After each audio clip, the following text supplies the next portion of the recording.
Out of all the things we were going to do that day, and I wanted everything to go perfectly that day, the easiest thing I was going to do is toward the beginning of the spacewalk, was remove a handrail, a yellow covered handrail, which you'll see, colored, like a gold colored handrail, that was used to insert the instrument on a previous mission.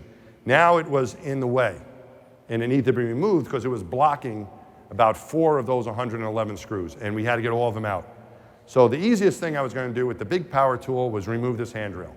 4 screws at the top, 4 screws at the bottom, big hex screws, no problem, never a problem in training. We had backup plans and easy outs and screw head destroyers and all these fancy things for the small screws. But those big screws on the handrail, even I couldn't mess those up, right? This is what happens. You see red lights. I'm not getting a good torque reading on my power tool, and then I look and I realize that I've stripped that screw. And I quickly realize what I've done. Screw's not coming out, handrail's not coming off, plate's not coming off, power supply's not being replaced, we're not bringing STIS back to life, we'll never find out if there's life in the universe, and everyone's going to blame me. There was no one else to blame. I was the only guy there. Me and my buddy Mike Good, but he was watching me. And it's like, it was obviously something I did, right? I couldn't say, oh, I don't know how that happened. You the only guy that was there. And now, this is my buddy reading me the checklist, and here's the NASA solution for this. Yeah, we're ready. Okay, man, so you have a go. Here we go.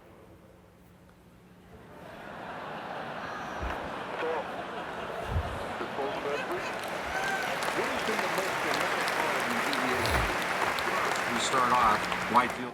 We were trying everything once I made this mistake. And what happened was one of our backroom guys, a guy named Jim Corbo, it was a Sunday afternoon this was happening. He separated himself from the conversation. He said, what would I do if I was in my garage? I would yank that thing off. And he said, too bad Mike's in space, he can't do that. And then he said, maybe Mike can do that. He calls up to the Goddard Space Flight Center where they have a replica of the telescope and all the instruments. He tells these guys his idea. They run and get it out of a clean room. They hook a fish scale up to it, and they yank on it, and it reads 60 pounds of force to rip that thing off. So then they radioed that into our control team. That's Dan Burbank, my Capcom, my buddy from my astronaut class, Tony Sacacci, the flight director's in charge. What they talked, I asked about this later, what they were worried about was me creating debris that would go in the telescope or come out and hit me and put a hole in my suit, and that would have been worse. So what they had us do was very carefully wrap the bottom of that handrail with tape and then give it a couple yanks to yield it, and then whang, it snapped right off. This photo was taken while we were still troubleshooting. I'm not very happy here. Let me tell you what was going through my mind. There's 2 things I learned as an astronaut training I want to share with you. One is, no matter you mess up, no matter how bad you've messed up, you got to keep going. And we had this rule of give yourself 30 seconds of regret. When you break something and you do something wrong, you're like, man, that was the stupidest thing I could have ever done. Beat yourself up for 30 seconds. Actually take a time out. 30 seconds, I'm gonna be really hard on myself and be really upset. But then you have to move on. Give yourself 30 seconds of regret. You have to move on. I couldn't stay in the doldrums or I wouldn't have been any help to anybody.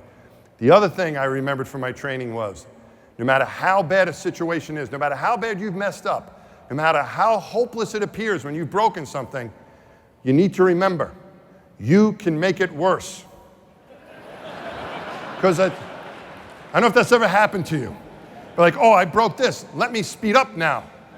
Let me cut a corner here. Oh, now look what I've done, right? And I was definitely in that situation. I was ready I could have made it worse. I could have started losing tools. I could have unhooked myself. A lot of things could have happened. I can't make this worse. I've got to get help from my friends, let the control center try to come up with something, and then maybe it'll work.